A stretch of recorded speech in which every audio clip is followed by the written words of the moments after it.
Effective immediately. HR downstairs. 5 words. That's all Madison Lawson said before she dropped the termination notice on my desk and walked out. No handshake, no explanation. Just a piece of paper that would detonate a $285 million merger in exactly 72 hours. She had no idea what she'd just done. I'm Jim Bennett. I'm 50 years old. And I just got fired from Graybridge Defense Systems, the company I'd given 23 years of my life to. I looked down at the notice. Expensive cream paper, the kind they use when they want to make something look official. My name at the top. The date and time stamped across the middle.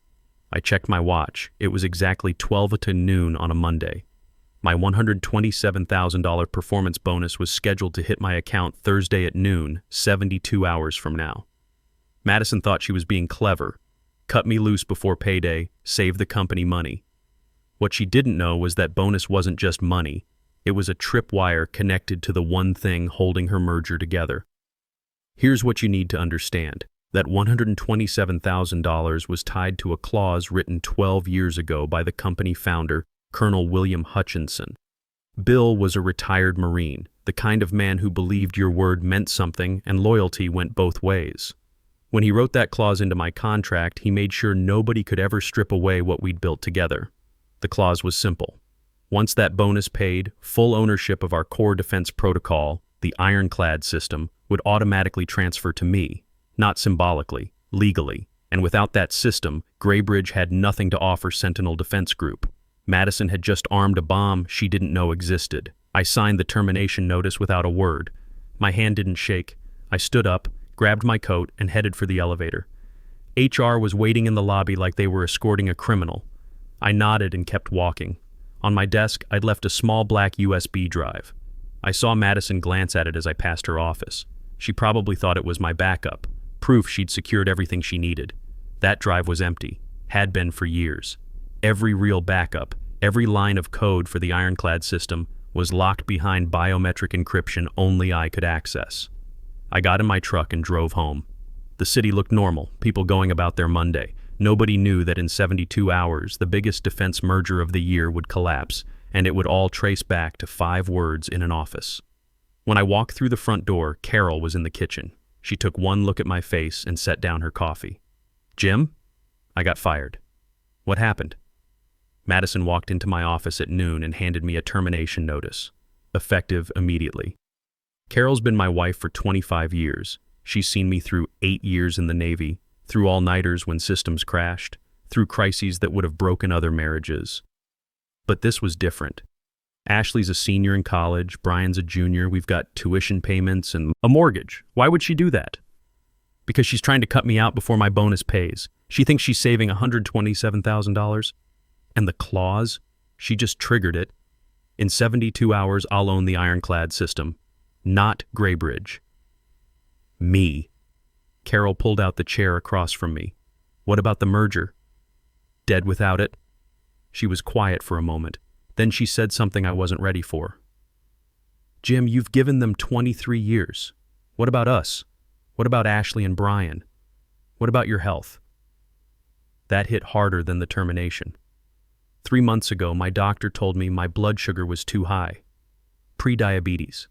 He said I needed to cut stress, lose weight, maybe think about early retirement. I'd promised Carol we'd go to Montana for a month when this merger closed. Just us, a lake, and no phones. I know what I promised. Do you? Because you've been talking about retirement for 2 years and you're still there every weekend. This is different. How? Because Bill trusted me to protect what we built. And Madison just tried to destroy it because she didn't bother reading the contracts she's supposed to be managing. Carol studied my face. She wasn't angry, just tired. Then finish it. But when this is over, we're going to Montana. No arguments. Deal. I went upstairs to my home office and powered up my workstation. A countdown clock appeared on screen. Red numbers ticking down. 71 hours, 58 minutes, 42 seconds. Let me tell you about Bill Hutchinson. I met him 23 years ago when I was 27, fresh out of my Navy contractor work. Graybridge was nothing back then, just a warehouse full of engineers trying to build cybersecurity for military contracts. Bill saw something in me that first day. Maybe it was the discipline from my service, maybe it was that we both believed the same thing. If you're going to build something, build it right and protect the people who help you do it. Over the years, I became the guy they called when everything was on fire. In 2020, when a ransomware attack hit the Eastern power grid, I was the one who stayed up 72 hours straight rebuilding our protocols from bare metal. The entire eastern seaboard could have gone dark. We stopped it with 6 minutes to spare. When the Pentagon needed quantum-resistant encryption for SCADA networks that controlled nuclear facilities, I designed the system. When our biggest client demanded zero-day patches in 48 hours, I delivered in 36. I didn't do it for awards. I did it because that's what you do when you're part of something that matters. 12 years ago, Bill asked me to meet him at a steakhouse in Arlington. It was a Thursday night, both of us exhausted from a week of crisis management. Over bourbon, he told me he'd written something into my contract that nobody else knew about. "Jim," he said, "I've been in this business long enough to see what happens when the wrong people take control. They gut everything that made a place worth a damn. I won't let that happen to what we built." He explained the clause. My annual bonus wasn't just compensation, it was a legal trigger. Once paid, the intellectual property rights for the ironclad system would transfer to me automatically. The transfer agreement was already executed, held in escrow, waiting for that payment confirmation from Graybridge's payroll system. "You'll own it," Bill said. "Nobody can steal it, sell it to the wrong buyer, or run it into the ground." I remember setting down my glass. "Bill, that's your life's work." "No, it's our life's work. And I trust you to protect it more than I trust any board of directors." At the time, I thought he was being paranoid, but Bill had survived 2 tours in Vietnam. He knew how to see threats before they materialized. Now, sitting at my desk watching that countdown, I understood. Bill had seen this coming 12 years before it happened. He'd built a fail-safe, and Madison had just activated it. I checked my security protocols. Credentials valid, encryption keys untouched, no unauthorized access attempts. Madison and her IT team hadn't even tried to breach the system. They thought that empty USB drive was enough. Then I set up one more thing, an automated email scheduled to send if the licensing rights weren't renewed before the timer hit 0. The recipients, 3 lawyers at Sentinel Defense Group. The message was direct. As of Thursday, 12 o'clock noon, Graybridge Defense Systems will no longer hold valid licensing rights to the Ironclad protocol central to the Sentinel integration. Please review Section 14 of the merger agreement. Section 14, the key personnel continuity clause. It listed 3 people as essential to the merger integration. I was first on that list. If any of us left before completion, Sentinel had the right to delay, renegotiate, or walk away. Madison had never read it. I'd bet my pension on that. The email would send automatically, no button to push, no dramatic moment, just a quiet notification that would tear apart everything she'd been bragging about for 6 months. I went back downstairs. Carol had dinner on the table. We ate in silence, both of us thinking about what came next. Afterward, I sat on the porch with my bourbon and watched the sun set over the neighborhood. My phone rang twice. Unknown numbers. I let them go to voicemail. There'd be time for conversations later. Right now, the clock was ticking, and Madison Lawson had no idea the ground was crumbling underneath her feet. The next morning, I woke up before sunrise. Carol was still asleep. I went downstairs, made coffee, and checked my phone. 3 missed calls, all from numbers I didn't recognize. 2 voicemails. I deleted them without listening. The countdown on my computer read 59 hours, 12 minutes, 7 seconds. I was halfway through my coffee when my phone rang again. This time, it was a reporter from a financial news outlet. The email came through first, polite but direct. She'd heard rumors about personnel changes at Graybridge related to the Sentinel merger. Did I have any comment? I wrote, "Back 1 line. Ask them about Section 14. That's all it took. Section 14 was buried in the merger agreement, the key personnel continuity clause. 3 names listed as essential. Mine was first. Madison had signed it 6 months ago without reading the fine print. Now a reporter was about to start asking questions that would make Sentinel's lawyers very uncomfortable. I went for a walk. The morning air was cold, the streets mostly empty. I needed to clear my head. My chest felt tight, that familiar pressure I'd been ignoring for months. The doctor's voice echoed in my head. "Your blood sugar's too high, Jim. You need to reduce stress." I pushed the thought away and kept walking. By the time I got home, my inbox had a new message. Diane Sullivan, lead counsel for Sentinel Defense Group. She wanted to talk. I called her back. Mr. Bennett, thank you for taking my call. We've had some questions raised about the merger agreement, specifically Section 14. We were hoping you could provide clarity. I kept my voice level. Section 14 is your key personnel continuity clause. You should have the original agreement on file. Yes, we do, but there's ambiguity about the licensing rights if certain personnel are no longer with Graybridge during integration. No ambiguity, I said. The language is explicit. Without my role, the licensing rights for the Ironclad system don't remain with Graybridge. Silence on the other end. Then, would you confirm whether those rights are currently in force?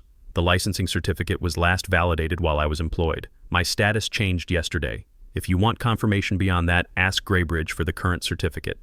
She let out a breath. Understood. Thank you for your time. 10 minutes later, my inbox exploded. Someone at Sentinel had forwarded an internal email chain to the wrong distribution list, and my address got caught in it. The entire conversation was there. Diane had sent an urgent request to Graybridge's legal team demanding immediate proof of ownership for the Ironclad system. Her email was direct. As per Section 14, the absence of James Bennett from Graybridge employment raises substantial risk to licensing validity. Provide current certification showing active, uncontested ownership. The forwarded chain also showed that Randall Pierce, one of Graybridge's board directors, was now copied.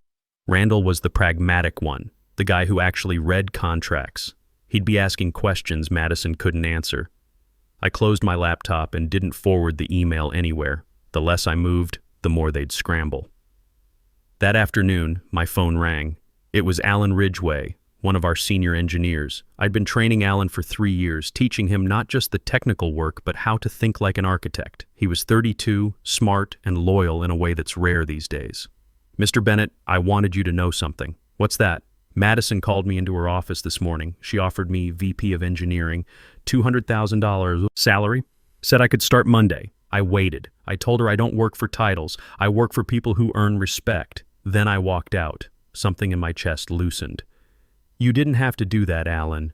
Yeah, I did. You taught me integrity matters more than money. I'm not forgetting that because she's waving a bigger check. I appreciate it. One more thing. She asked me where you kept the Ironclad backups. I told her I didn't know. She had IT trying to access your old workstation. They won't find anything. That's what I figured. Just wanted you to know she's panicking.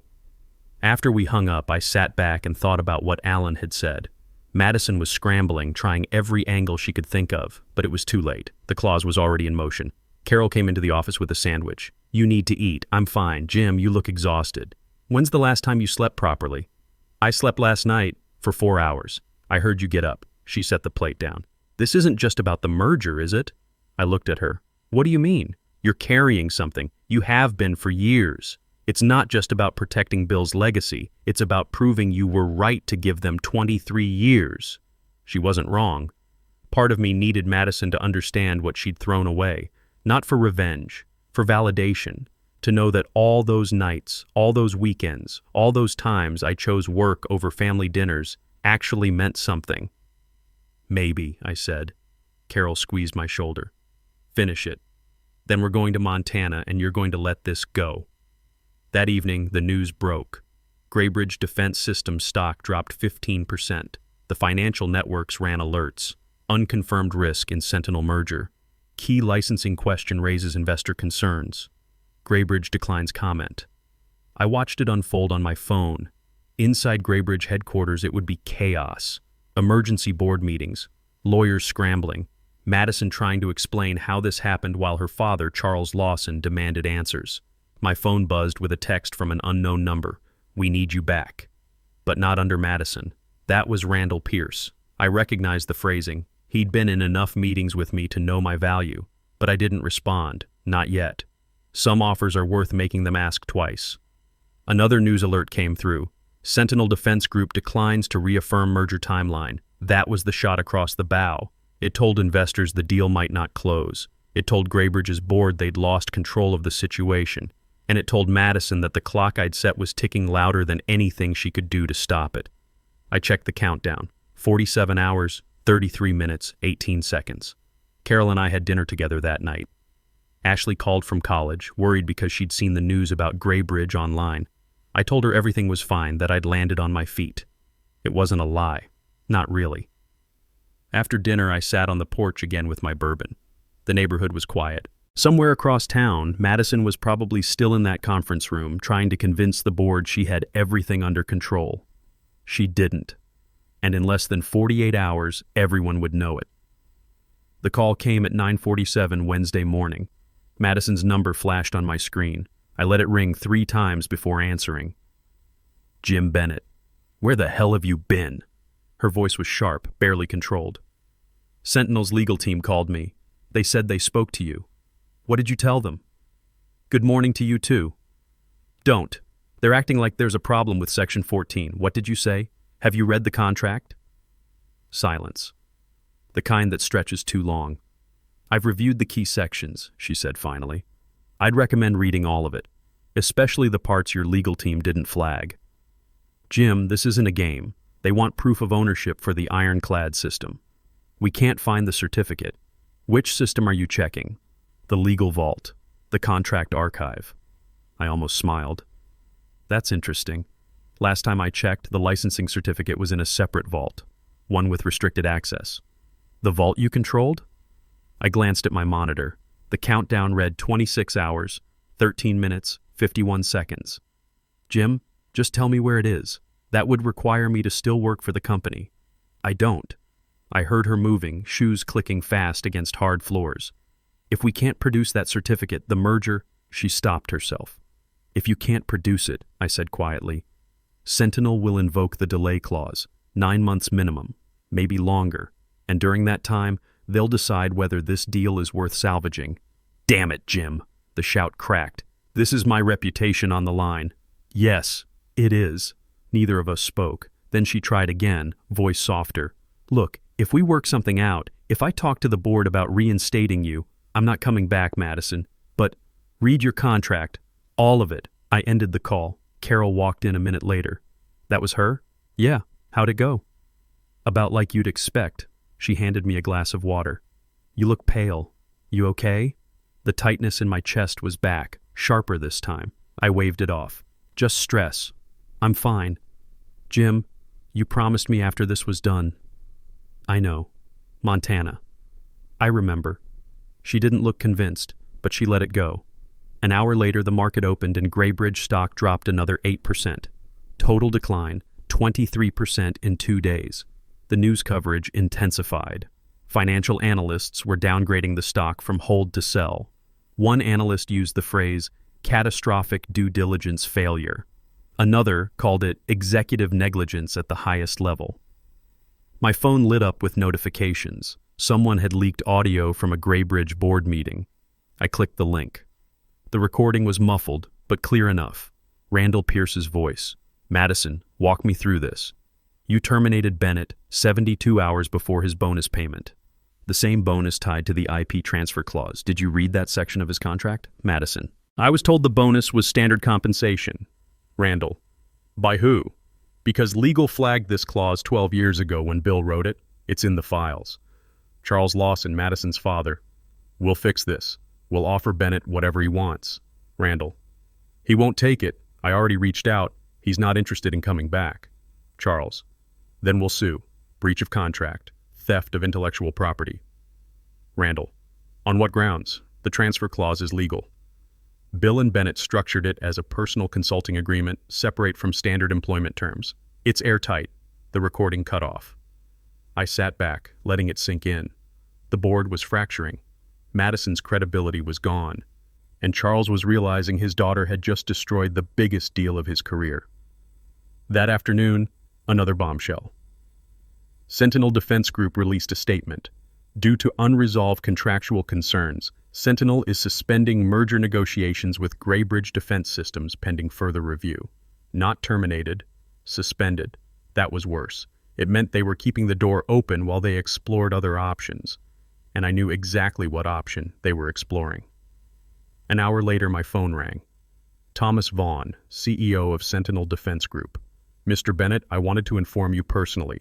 We're suspending the Graybridge merger. I saw the statement. There's another reason I'm calling. My legal team reviewed your background. 23 years at Graybridge, primary architect on every major DoD contract they've won. The ironclad system's success is clearly tied to you, not the company.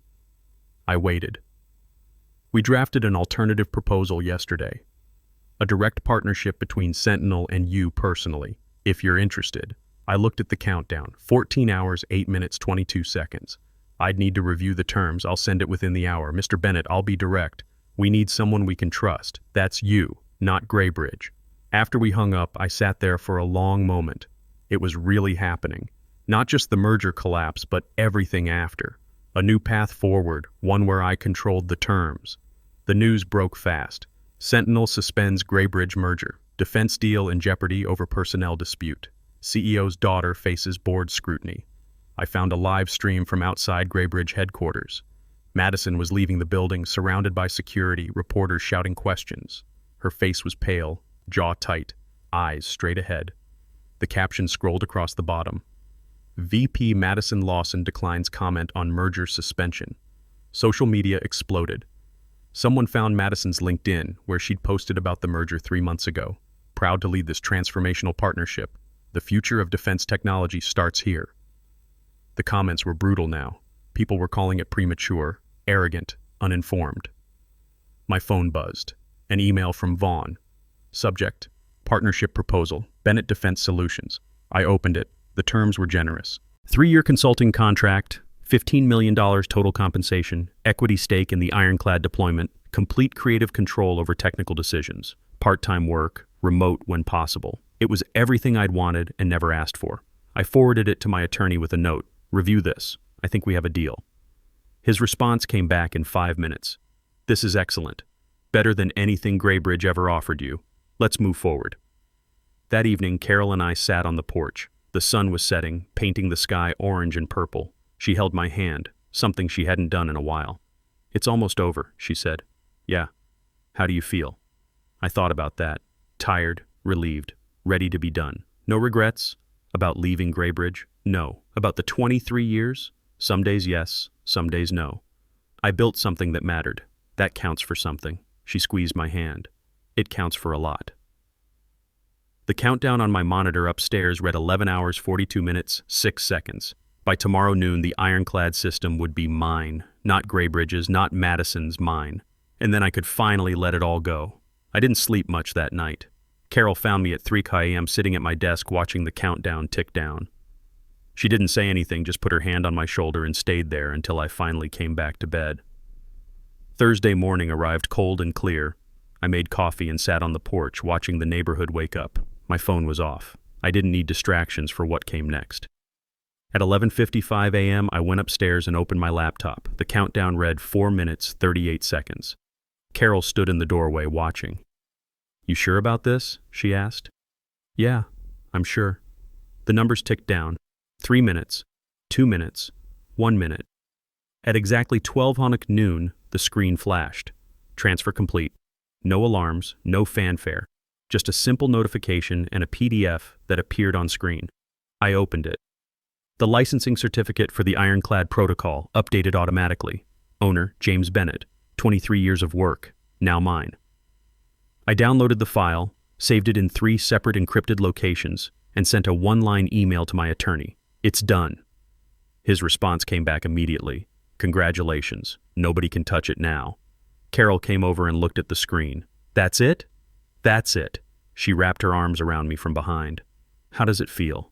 Honestly, I just feel tired. My phone was still off, but when I turned it back on an hour later, it exploded.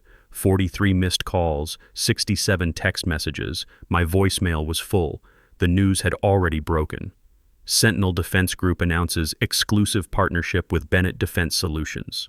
The press release was straightforward. Sentinel is pleased to confirm a strategic partnership with James Bennett for the continued development and deployment of the Ironclad Defense Protocol. No mention of Graybridge, no mention of Madison, just my name and the system I'd built. One of the texts was from Alan. Sir, I saw the news. Does this mean what I think it means? I called him back. It means I'm starting a consulting firm, and I'm bringing you on as technical director if you're interested. Absolutely. When do we start? 30 days. I've got to take my wife to Montana first. You earned it, sir. Another text came through, this one from a number I didn't recognize, but the message made it clear. Jim, this is Charles Lawson. I owe you an apology. I was blind to what Madison did. If there's any way to make this right. I stared at the message for a long time. Charles wasn't a bad man. He just made the mistake every parent makes, thinking his child could do no wrong. But some things can't be fixed with apologies. I wrote back, I appreciate that, Charles, but it's time for both of us to move forward. Good luck. The financial networks were running the story all day. Graybridge's stock was in free fall, down 31% total. Analysts were calling it one of the worst merger collapses in defense industry history. One headline read, how a $127K bonus clause destroyed a $285 million deal. That evening, my phone rang one more time. It was Randall Pierce. Jim, I won't take much of your time. I just wanted to say I'm sorry. We should have protected you better. Bill would have been ashamed of how this went down. Bill built the protection I needed 12 years ago. He knew what could happen. He was smarter than all of us. Randall paused. For what it's worth, Madison's no longer with the company. The board asked for her resignation this morning. I didn't feel the satisfaction I thought I would. Just a dull acknowledgement. What about Charles? He's staying on, but it's complicated. The board's not happy. None of this had to happen. No, it didn't. After we hung up, I found Carol in the kitchen making dinner. Madison's out, I told her. How do you feel about that? I don't know. It's not about her anymore. It's about what comes next. Carol smiled. Montana? Montana. 3 weeks. Just us. We spent the weekend quietly. I ignored most of the calls, answered a few emails, and started sketching out what Bennett Defense Solutions would look like. Alan and I talked twice about bringing on 2 other engineers from Graybridge, people I trusted who deserved better than what that company had become. On Monday, I signed the partnership agreement with Sentinel. The contract was everything Vaughn had promised. 3 years, part-time consulting, complete control over technical decisions. After that, full retirement at 53. Tuesday morning, Carol and I loaded up the truck and headed west toward Montana. We'd rented a cabin on a lake, no cell service, nothing but water and trees and silence. The drive took 2 days. Somewhere in Wyoming, my phone finally stopped buzzing. The news cycle had moved on. Graybridge was someone else's problem now. When we got to the cabin, I stood on the dock and looked out at the water. The sun was setting, turning everything gold. Carol came up beside me. You did it, she said. We did it. I couldn't have made it through without you. So what now? Now? I go fishing. I stop checking my phone every 5 minutes. I remember what it's like to just exist without a crisis hanging over my head. And in 30 days, I go back, train Alan and the team, build something new with people who actually earned their seats at the table. Then in 3 years, I'm done for good. Carol smiled. I'm holding you to that. 2 weeks into Montana, my phone rang. It was a Pentagon area code. I almost didn't answer, but curiosity got the better of me. Mr. Bennett, we have a situation. Critical infrastructure breach. I'll have my team contact you. Alan Ridgway will handle it. But sir, we specifically requested. Alan's good. Better than good. Trust him. I hung up and went back to the porch where my grandson was trying to tie a fishing knot. He was 7, all focus and determination. I showed him how to loop it properly, the same way Bill had shown me 30 years ago. Grandpa, did you really used to work for the Army? Sort of. I built systems that kept important things safe. Like what? Like power plants and communications. Things people need. Are you going to do it again? I thought about that. For a little while. Then I'm going to teach other people how to do it, and then I'm going to retire and take you fishing more often. He grinned. Deal. That night, Carol and I sat on the dock watching stars. The kind of stars you can only see when you're far from cities and obligations and 23 years of carrying other people's weight. Any regrets? She asked. About leaving? No. About how it ended? Maybe. I wish Madison had just read the contract. Would have saved everyone a lot of pain. You think she learned anything? I hope so. But that's not my problem anymore. Carol leaned her head on my shoulder. Bill would be proud of you. Yeah, I think he would. 72 hours. That's all it took to change everything. Madison thought she was cutting costs. What she did was hand me my future and prove that competence, loyalty, and doing the work actually matters. I'm 50 years old. I've got 3 years of consulting left, then I'm done. And somewhere in Virginia, there's a boardroom learning the hard way that some people can't be replaced. Not because they're irreplaceable, but because they earned it.